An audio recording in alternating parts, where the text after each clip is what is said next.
Okay, hi everyone. So we are starting the community meeting. 1 second. Jump to the agenda.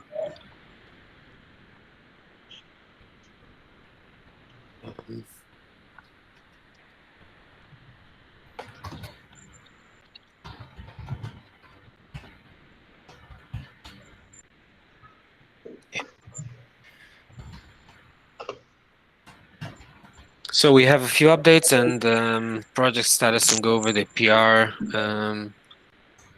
for the latency stats, and that's it. So Nimrod, you want to start? Sure, just some, and I won't take a lot of time, just some heads up and stuff that's happening. So, no, um, although I see only Matthew is not from the team here, but still. So the Postgres PR, which we talked about quite a lot, is merged this week, which is a great milestone towards Postgres. Now all the work about optimizing and handling different flows and all the leftover upgrade, now we are starting to work on that. We are also working on adding another job to the Travis CI to run all the unit tests on top of Postgres, in parallel, obviously, to Mongo. So both of them will run. So we would always have the verification that we are not breaking anything either. Um, the 5.7 branches have been created. Nothing special for now. We are going to keep regular cadence of rebasing, probably once a week. But if we need more, we can obviously do more. So no real effect.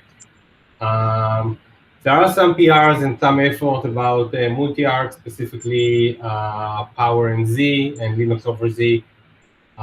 So there are some PRs coming in regarding enabling, and it's mostly about either our native code or some dependencies that we are using. So that's the third one, and that's it. There are two more, but I would let Liran and Romy update on their parts. Hey all. So my update is about Jenkins. We are now connecting noobaa-core into Jenkins, the CentOS storage SIG. So we will have tests on Jenkins as long alongside the Travis. Currently, it's a work in progress, and we are just doing the unit test. We are now trying to get the system test there, and after that we will add the pipelines. So we will have eventually end-to-end test in the Jenkins. After that, we will add also noobaa-operator. So you can have a look if something fails there. Once it's done, we will make it a requirement for the PR to pass. I'll just explain what's the reasoning here, because we do have the Travis CI. So Travis CI, we're working with a free tier. It means that we are limited on the time that the task can run and on the resources that we get. On the CentOS storage SIG, we got quite a few resources. We can bring up substantial cluster and run more heavy, longer loads. So it's complementary to the unit tests, which will probably stay on Travis because they are fast, but we'll be able to run more in-depth and more high load, high capacity, or whatever tests on the CentOS SIG. So, thanks, Liran. That's great. Okay, I'll update on a GitHub issue I'm working on. So there was an issue that Patrick opened, and he's using a namespace bucket v2 on Minio as a target bucket. And he's using a Spark to do the writes to the namespace bucket. And he's getting a bad digest error in his writes. So I started to investigate it, and found that Spark, his Spark configuration is using a chunk upload. So I first of all, I found a workaround for him to disable the chunked upload. And I'm working on implementing it on our side. Still having some issues with it. And we do have right now a chunk upload on regular noobaa buckets. So I'm trying to use the same logic. And still working, but working on it. Maybe God, we can you can take a look at what I did later.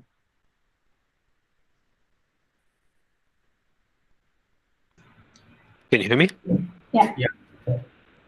Yeah, this is actually a good bug.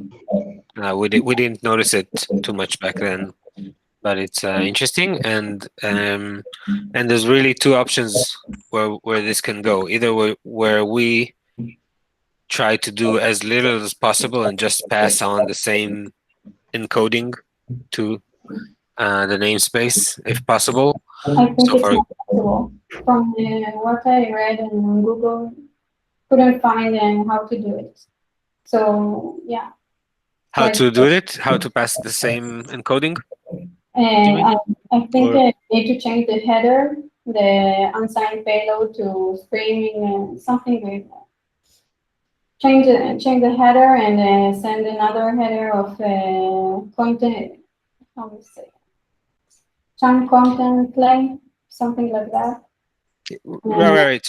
So leave for a second. Leave the signatures and all the headers aside for a second. Just to decide. I mean, I think that the question is if it is possible, first of all, to just be out of the loop in this encoding decoding kind of work.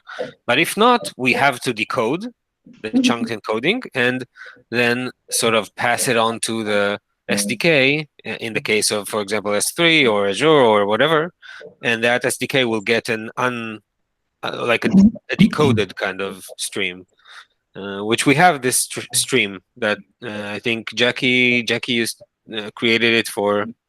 Yeah, that's what I'm trying to do right now. So you're trying to use the stream to decode, right? Yeah. Right. So okay. So that's first point. We have to do this, otherwise namespaces which do not decode will not work with it. Right. But maybe if we don't take it to general and we just implement per namespace, we can do a more optimized thing. For example, if with the S3 SDK we can avoid decoding, for example, and just pass on the same chunked encoding, right? Yeah, I couldn't find anything about it when using the S3 SDK, but yeah. No, maybe it's not available with the SDK, not by configuring the headers manually and things like that. It could be. It's not very common. Okay, no, it's good. It's a good issue to tackle. Yeah. So are you really trying to use Spark in any way?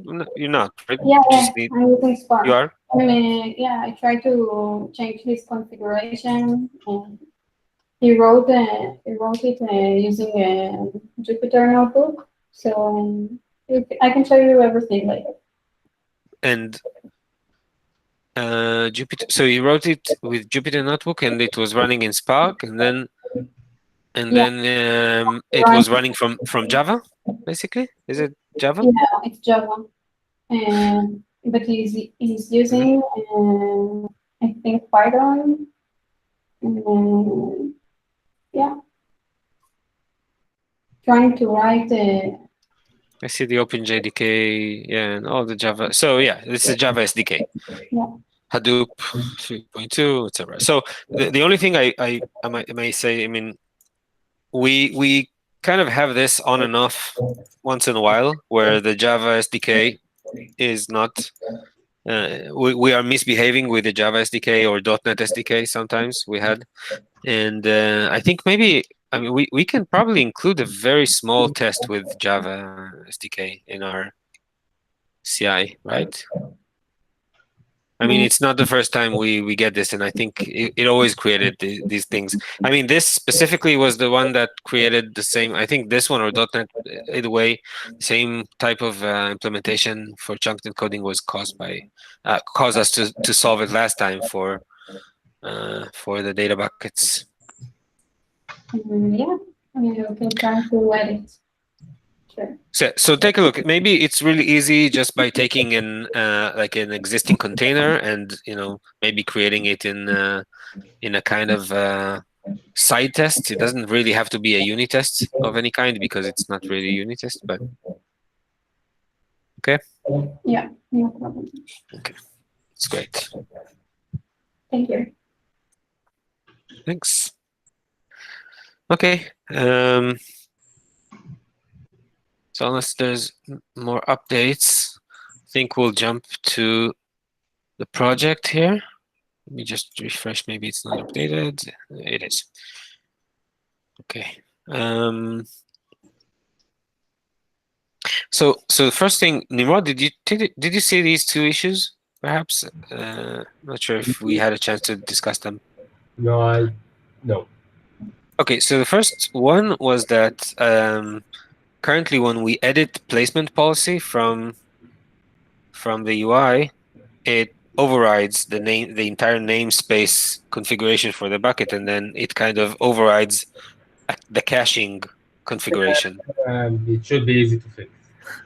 Right. So it's small. It's not critical for dev preview, of course, but it's pretty it's pretty annoying when it happens because you don't know it, and you don't. And the other piece is that you don't even know if this is enabled or not. So there's maybe some way of just showing it in the policy. I don't know. Anyway, that's one, and the second was that so that's maybe something I can continue. So I don't know if I want to raise it right now. So let's go back to the stats. Mathieu, do you have any questions pending, or you want to just go over the code for a little bit? Well, we can go over the code. I asked you a question on Slack yesterday, so we can also. Oh, did I miss it? Sorry. Yeah. Okay. So do you want to direct me now, or do you want me to start going and we'll go over get to it? Yeah, let's go over the code. I can always ask my question while you're reviewing. Yeah.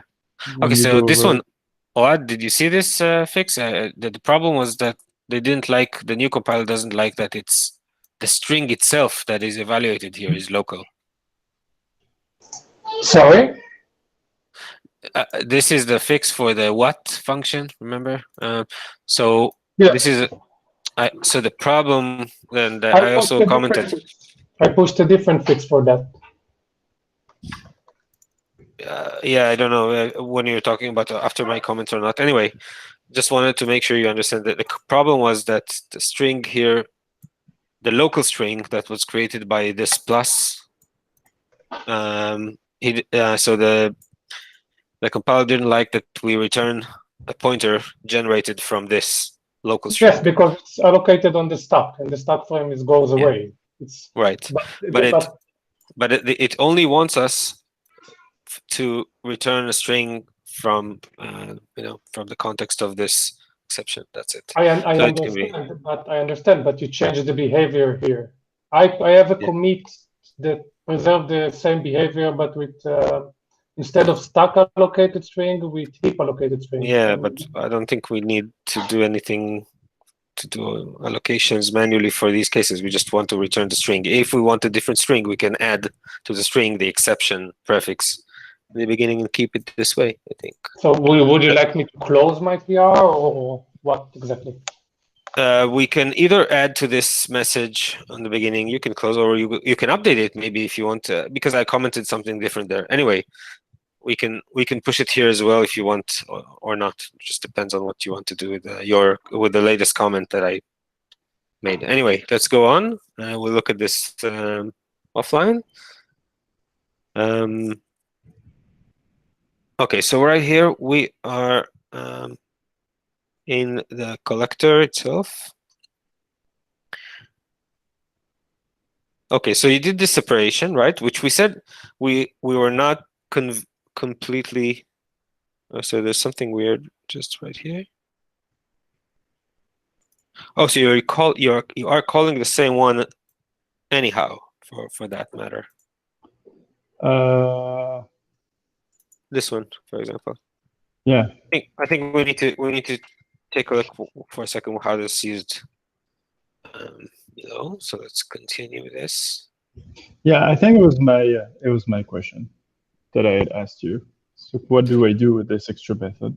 Yes, actually, I think so. What happened was that we suggested to separate it in order to call them separately, and then I kind of wasn't sure if this is really, if we have to do it because it will still mean it still means that we need to tap twice, for example, right? We got to that point, so I'm not totally sure. I don't know. So let's take a look at how we end up with this. So.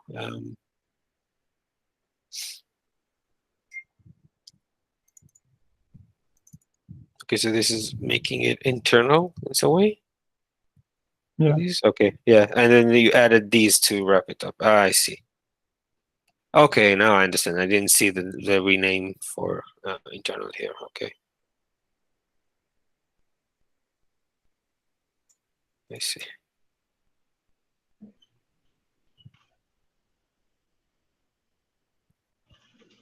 Okay. Well, that might be a little bit weird for us, right? Because we'd expect that a public interface for that would be used right from here. Oh, okay, yeah. I should have made the other internal. Yeah, but it's not. I mean, we can simply update it, but I mean, also you meant that it should remain. The namespace. No, you meant it to change to the other one.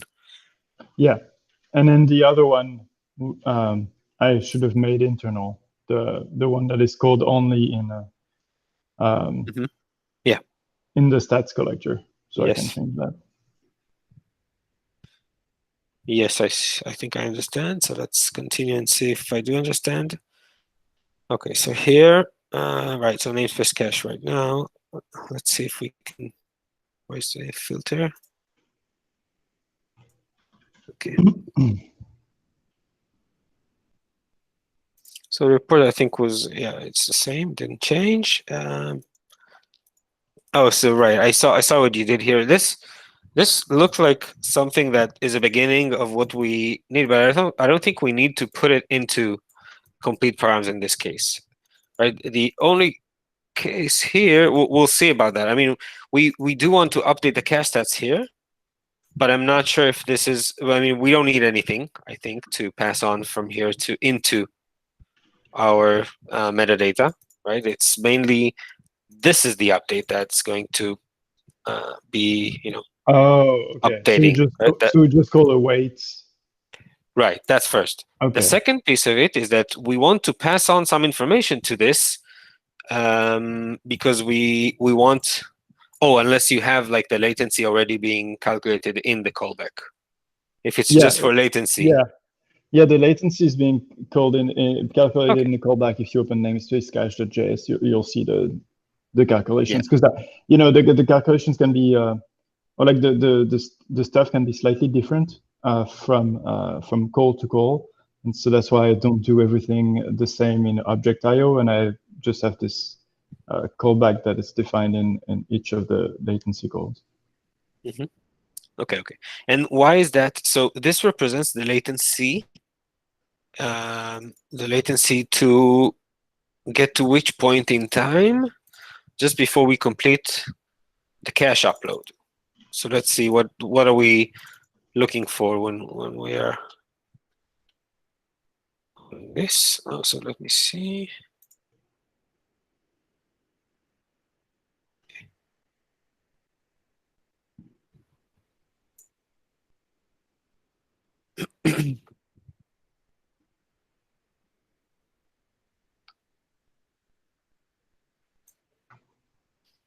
Okay, so here we submit an upload, and when and we want to call back so that when the upload completes, we mark the upload as completed. Is that the case? Write bytes, read bytes, read count, miscount. So are we accounting right here for the cache bucket stats, right? And we are saying there's a miss right here, and there's a read, and or there's too many things, isn't it? Yeah, should those have been separated? Because I mean, No, all of that, all of that these was are done for- accounted here. I mean, are these? Did these just occur right here? I mean, at this point in time.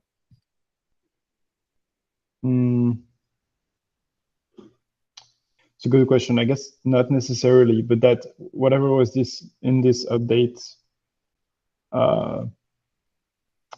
was as a block, like just right below. If you scroll down. So I just like took that update and I moved it up into that callback. I see now. Okay, okay. I thought so. This is not even a latency. I see. Well, you mentioned that for the bytes updates. If you look at the little snippet that you had written on Monday, Yeah. you mentioned that for the bytes updates we needed to put a hook and use a callback. Right. And so that's why I this only is did for that perfect. and not for the latency. For the bytes updates, okay. So maybe the point here is that we are pushing. What is data here? Even I mean, I'm trying to grasp, because I was expecting something.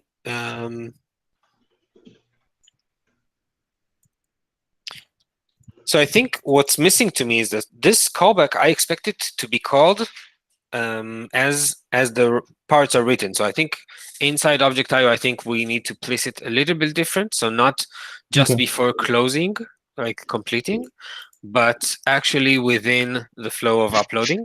So we'll pick the right location, but still, then I think that the argument, or like what the context should pass on, is the length, or like the amount of bytes, right? That will be need to pass on, because it's not from the outside. I mean, from the outside, you only know the entire, the entire stream bytes, but I see what you mean. Yeah, that makes sense. okay, so we'll find here the location in a second, and then what we want probably here is to get this as an I missed it. 1 second. In these cases, right? So we have the size being passed on as these arguments, and I actually don't think it should be async at all, right? Because all these updates are not async, right? The updates to stats, they're in memory. So we're just putting to memory the update. If it needs to drop anything, it might drop, but in any case, we can't really have any waiting for it. We don't have anything to do to wait for it. So we just need to call back with the information to update the cache stats. Okay. So what would that look like? Let's put one. So in this case, let's take the first one maybe. Where am I? Sorry, I'm not very familiar with JavaScript. Oh, it's okay. No problem. So that would be something like this. So we're talking about a few modifications, right? So this is it's not async, it's just to update cache stats. Callback, it will get that data length kind of argument, and then so the question is, we'll see if we need more variants of this callback, but for once, maybe we're not, because in this case, what are we doing? What are we accounting for? Basically, just writes, right? So just write bytes, not read bytes.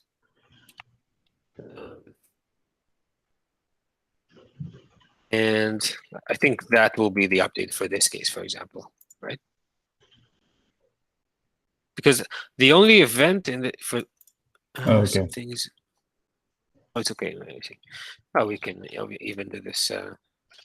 The only event that occurred here is basically that we get events through while writing bytes to the cache, right? And we want that to be kind of continuously updated so that it's not waiting gigabytes before.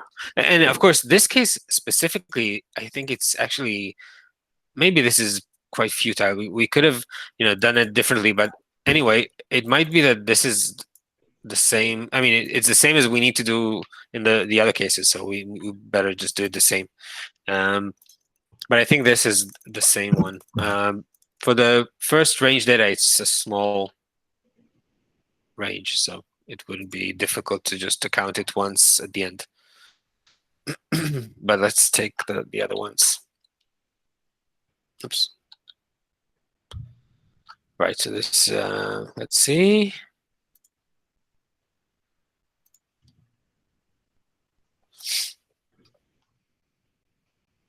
So this is an upload where we, sorry for jumping in here. So this is a hub read, which we are piping to the cache upload, right? So here we want to update the writes. Right, so upload end versus start. So this can be long, right? Basically, we're saying that the stream will account for bytes. Just like we did here, I guess.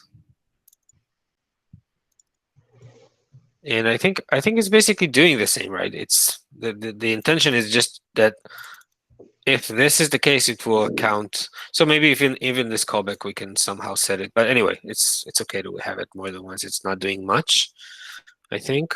We'll see if it's really the same. Maybe we can keep it once here. And let's see this case. This case is for what are we uploading from?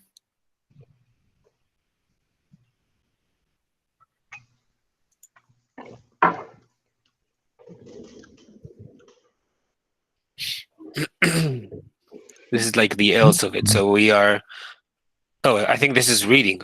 Is it? No, it's upload. One second.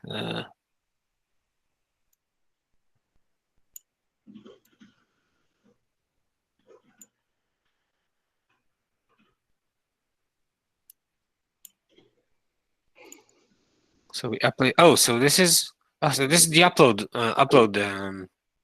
It's 3 upload, basically, and then we are just uploading in parallel here for right. So this will account for writes to the cache, and somewhere here we should account for the writes to the hub, right? Or that will currently happen in the namespace S3, basically. Or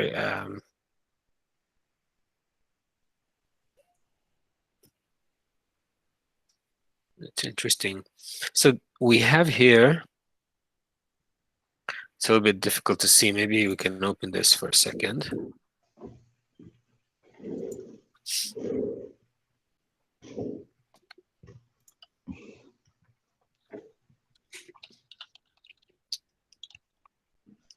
Is that working? 1 second. Let me jump to this.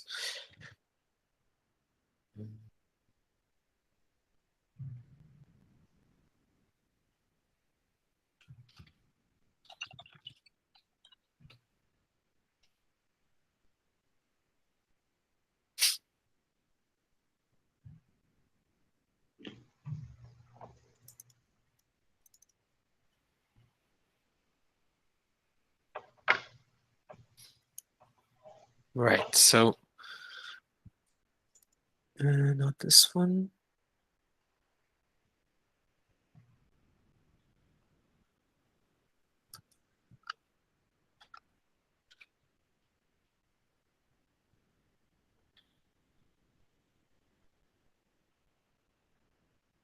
This one.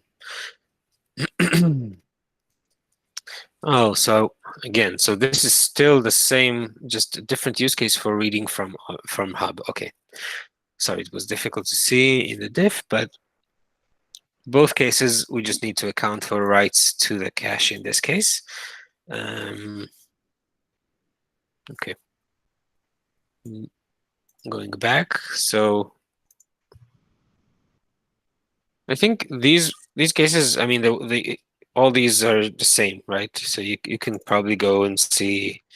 I think they should be coded the same. Each one that was that you updated when uploading to the cache, the amount of bytes we uploaded should look like this. But then there's like the end for the latency, right?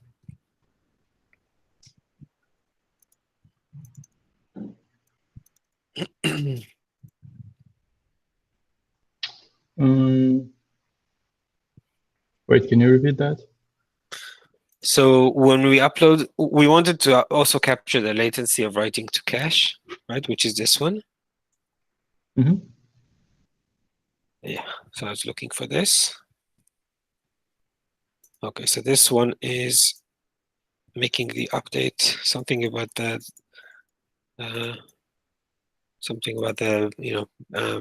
indentation is not, but these should be more spaces to the right. And this is for the range, and the first one was for the object. Okay, where was it? Probably even before. Yeah, this one. Yeah. So upload object and then hub. Okay, so this is hub relay. Okay, this is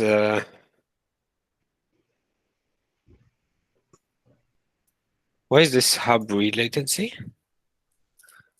So this is again sort of. Oh, it probably should be hub. So cache write. Oh, cache write? Basically. Yeah, right. So, oh, we are here like right after uploading to the cache, right?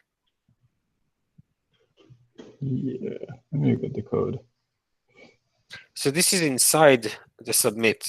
This is when we are actually performing the writes. Okay, so right here is the cache write latency that was being measured. Yeah, here. Confusing because it's in the object read method. Yes, yes. Because it's the read from the hub. Yes, it's a read from the hub, but we write to cache. Okay, yeah. And submit the write to cache, and then right here we already awaited it, so we know it's ended, so it's good. So that's the cache write latency. Okay, that's good. Yeah. So I think we got this one, correct, right? So when we upload to cache, we have these two write bytes for the stream itself and the latency at the end. Good. So now let's put the middle one aside. Let's look at the ranged one again because it's more similar. So again, we have like for ranges, for sub-ranges of this range, which can be long, right? So we have these incremental updates, and right here we do the latency of. And in this case, so again, start should probably go inside, like we said, right? Yeah. Move into the async call.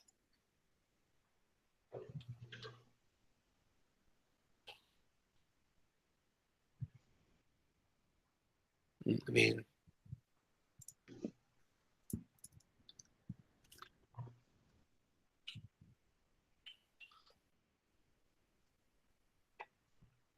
okay, that's that. And then we have the cache write latency. Good. And here it's, so when we are saying cache write latency, what are we measuring? Write latency of how much of, I mean, it's not a universal quantity, right? So what are we trying to measure here? Well, just the latency of a write to cache. I'm not sure I understand the question. So the latency of writing to cache varies between what am I writing, right? Whether I'm writing a gigabyte object, it will take me this amount of seconds, or milliseconds, whatever. And when I'm writing to when I'm writing a 1 kilobyte or 1 byte, I'm expecting a different latency, right? So right here we are sort of putting a point in time saying I measured this latency, but we're not even categorizing this to between the different things. So are we really? So the only question is if we are going to get a meaningful metric. We should at least know how much we've written. Yeah. It feels like it's kind of, it might make it hard to understand, because if I see all the workload latencies, some of them will be, I thought the latency should be just the response time. Basically, it's the time between you send a request and get response. That it shouldn't be the completion of the transfer of data. It's just when you receive the first response at the beginning of the streaming response. Yeah, so that's the sort of measure that's called like the time to first byte, right? Yeah. Yeah. And there's also a question of who is best to measure it, server or client. But anyway, I mean, even if it's the server that measures it, which is still good, then But what is the difference? Time to first byte and latency seems to be equal from a simple Google search. So I think Paul is correct. What do you mean by equal? They have the same definition. Like it was also what I was thinking, that latency is supposed to be until the first byte is received, and that's it. So that's not a universal definition for latency. Latency is a time that takes for some process to complete. It's not the definition of which process is not included in what you call latency. And the IO latency is typically the time you get to receive the IO, the information, not just the. But I agree that the time to first byte is still a metric that is very interesting. I'm just saying that not necessarily latency is just limited to that. I think to answer Paul's question, when on our internal products on the DSNet, when we talk about latency, we also talk about the time that it takes for a full request to be completed, and not just the time to first byte. So this is also, I guess, consistent with the way we've been keeping metrics for our own system. So it doesn't seem to me that it's wrong or inappropriate to count it that way. I think it's both metrics have different meaning. I don't think it really has any. Yeah, so I think it provides a good idea of the throughput of the system, and so that is very useful. So maybe we just drop the actual latency name and change it. If you want time to first byte, let's do time to first byte. If you want time to last byte, let's call it time to last byte. It would be much easier to discuss this or even understand it.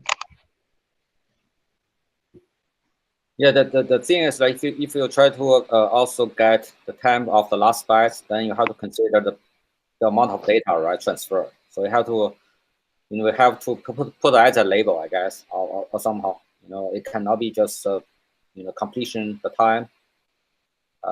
In completion, it's the server point of view. I mean, it's clearly not the client point of view, but we are the server, so we need to do that piece. Yeah. It's okay. I mean, clients will have the responsibility of, benchmark clients and things like that. We'll do the client side of it.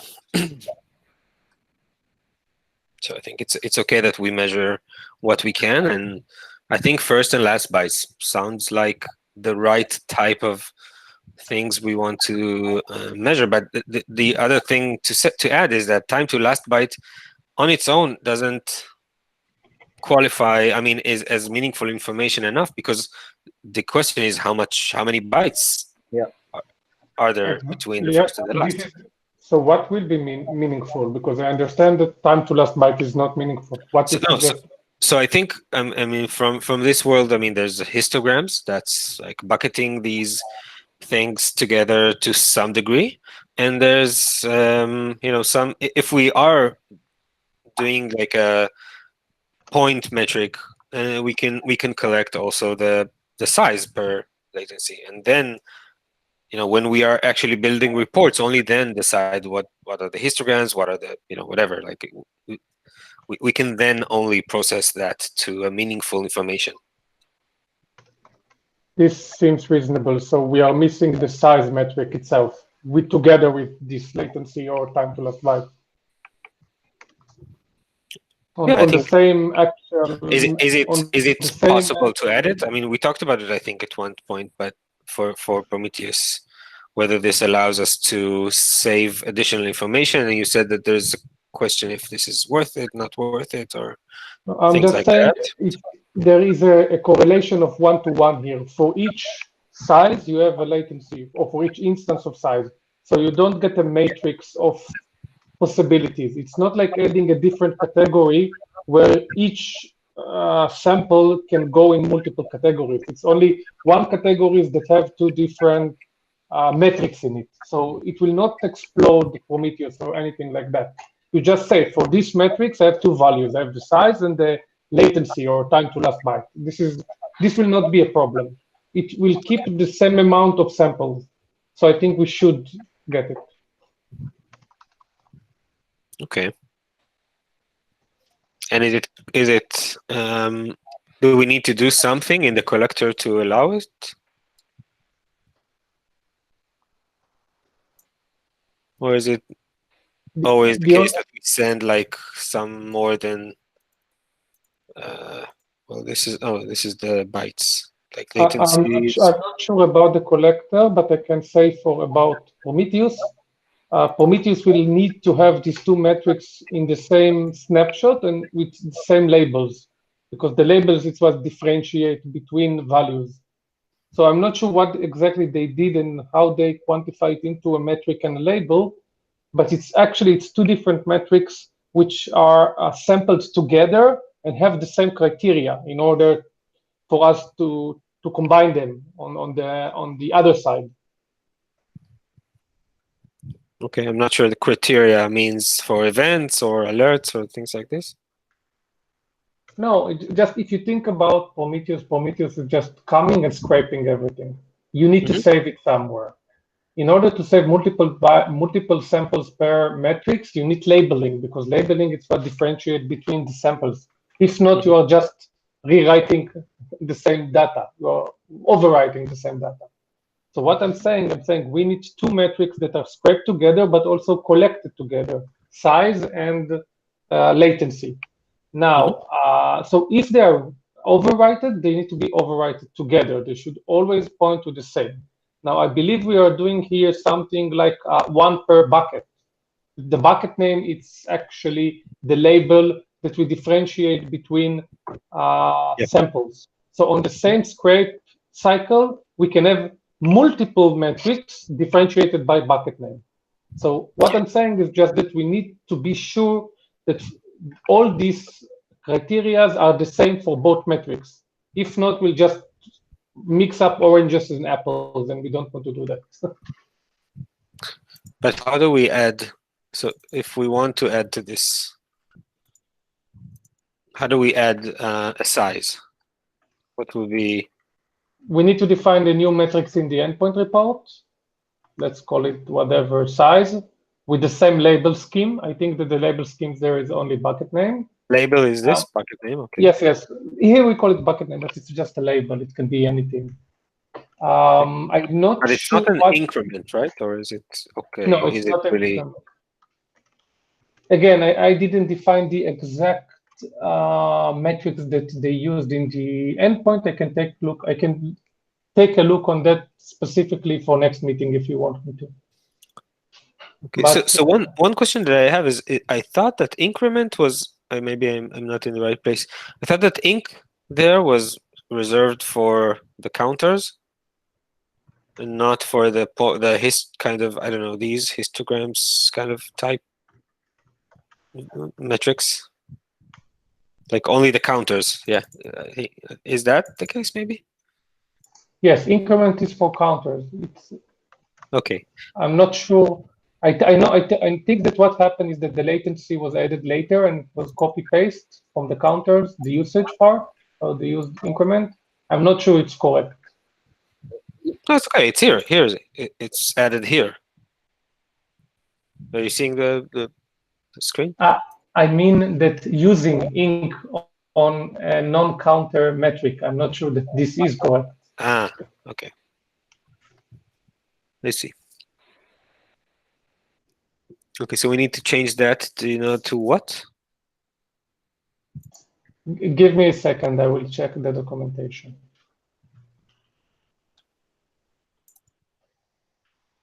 Okay, so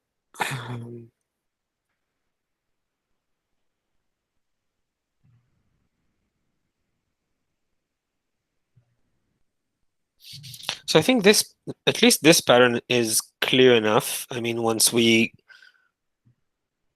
figure out, and maybe, I mean, once we figure out how to call this in object.io, in a second we'll do that.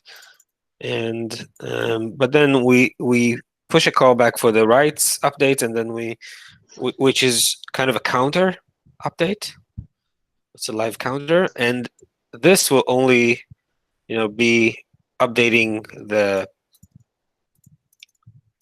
sort of we're saying here, like a last byte, right? Cache. I mean, sorry, I mean upload. Well, in this case, it's just, I don't think, just adding the size will be the second piece here that's relevant, but I'm not thinking like first byte versus last byte. I don't know if it's really relevant for uploads. Maybe it is. Guy, I think we have a couple more problems with the metrics. Histogram are supposed to be used with, I know that I'm jumping back, but according to the documentation, histograms are supposed to be used with observe, not with increase. This is the first problem. Yeah, that's what we look for. So observe. Yeah. Secondly, can you show me the definition of one of the histograms? Any of them, I don't care. Not here in the definition part when they define them. Yes, they are defining histograms without buckets. So it will be not buckets like in the meaning of our buckets, but histogram buckets. If you don't do that, you get one value, which basically is not an histogram. So if we'd like to use an histogram, we should specify the buckets in the definition. I can post an example for that. If not, maybe a link or something to where, or example, just link to something to where. Yeah, I'm linking. That would be good. I don't know how. Okay, here I can link to here. I'll put it in chat. This is an example, but maybe we don't want to use even histogram. Maybe we just need not a counter and not an histogram. There are a couple of other a gauge maybe. A gauge just go with set and increase if we need to. So we could reset it every time. I'm not sure if we want an histogram here. It depends. Depends what we're trying to measure. Okay, I definitely don't know. If you know the answer at this point, it's great. If not, I mean, for simple values that are not counter, a gauge should be used. A gauge just hold the value, and I think this is what we want. We just want to send the F value for the current scrape. Okay. So you're saying that we want the gauge. Whoops. And gauge should be used with set and increase. Increase will add a value to the current value of the gauge. Set will reset it, which basically what we want to do periodically to say, okay, this is the time frame that we are. Gauge is only decrease. Maybe I'm missing the one that you meant. The one that I see here is gauges are similar to counters, but gauge value can be decreased. So the only difference is that gauges is basically our counters, but counters only support increasing values. So if you have a value that should be only increased as a counter, then you should use counter. But if you have a value that can either be negative or positive, or you can initialize it, then you should use gauges. That's the difference between those two cases. Okay. This is according to the documentation. But to be more practical, gauge can be set. We say I will hold the specific value. We can also ignore the increase and decrease completely and just use set on a gauge. You cannot set a counter. So but how do I use it? I need all the point. What are we talking about? It's not that I need 1 point at each scrape. I want all these latencies. So you need to separate by label, basically. But again, you want dynamic labeling here, if I understand correctly. I don't want dynamic labeling. I want the information. I think histogram is the tool at this point. All right. So basically, as far as I know, it depends on who consumes those metrics, and whenever you use dynamic labeling, it can create some problems with the Prometheus metrics, because you shouldn't divide metrics by labels. It can create more problems along the way. So you need to we need to sit down and realize what we want to do with those metrics and what is the usage exactly. And I think histogram is the right model for now.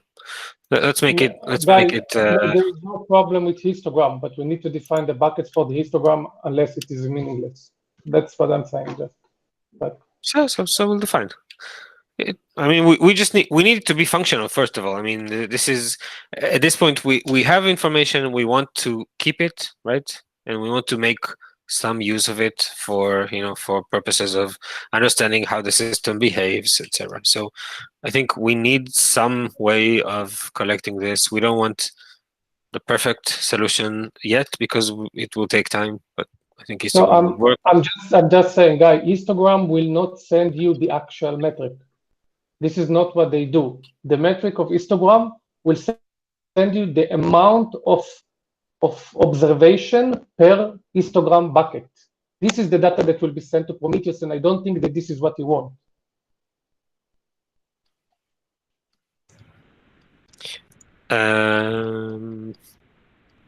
Usually, what we do, it can be an average per bucket versus then just increase, but I don't know what's the options. If you want the average, for example, there is no problem. We can use histogram. We can then use a bucket of 50, and basically what will happen each scrape, that what which will be sent to Prometheus, it's the average for that was observed during all instances that you called observed on that histogram. But you can also define the 50, 30, 20, 99 if you want, but you will not get the raw values in Prometheus. So the model of just sending data to Prometheus and deciding later what we want to do with it will not work with histograms. That's just basically why I think that histogram might not be what we want here, but maybe I'm wrong and maybe you differ. So. No, let's start with something. I would like to do good. I mean, I would like to use the metrics if possible, but I don't see that it's that we have what we need. So I think the easiest way to start now is just add for each histogram bucket that's at 50, 90, and 99, and that's it. And let's start here because it gives us something meaningful. Just add it to every one of the histograms. I don't think these are the buckets. I mean, the buckets are the sizes or something like that of the operations, right? Or the times. I mean, there's different histograms, right? Yeah, either maybe you count you are correct. You are correct. You need to put a value, a threshold value that will put it in either bucket. So if you want a bucket of 50, you need to know actually what is the value for half, which I don't think that we know. Okay, so I think since we probably will not resolve this at this conversation, I think we just want to make note of this, that we need to define these buckets, right? And we need to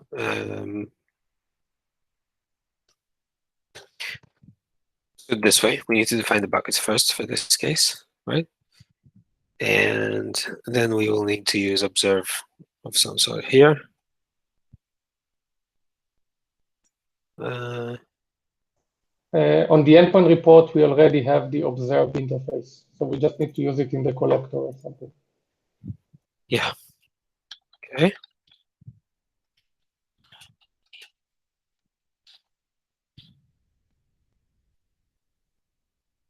Okay, so that's that.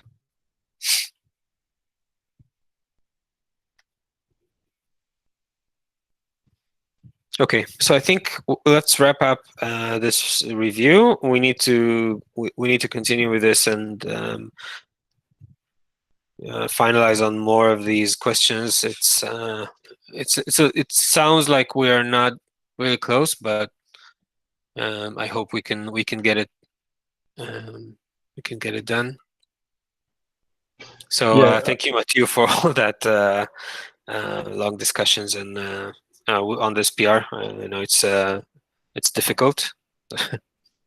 Yeah, I'll make those changes as soon as possible. Next few hours. There was one thing I perhaps wanted to talk about. I have a few more stories to complete for functional testing, especially functional testing for S3 operations and functional testing for garbage tier. But I think that I'm not going to be able to finish those stories, given the fact that I've spent so much time on the metrics. I'm not sure I'm going to be able to finish the functional testing story before the end of the feature or the date that we defined as the end of the feature on our end. And so I was wondering if there was any possibility for you guys to take over the functional testing stories, since I'm going to be staffed on another feature at IBM. So my time is counted on this, fortunately.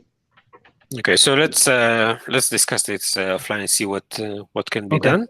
Okay.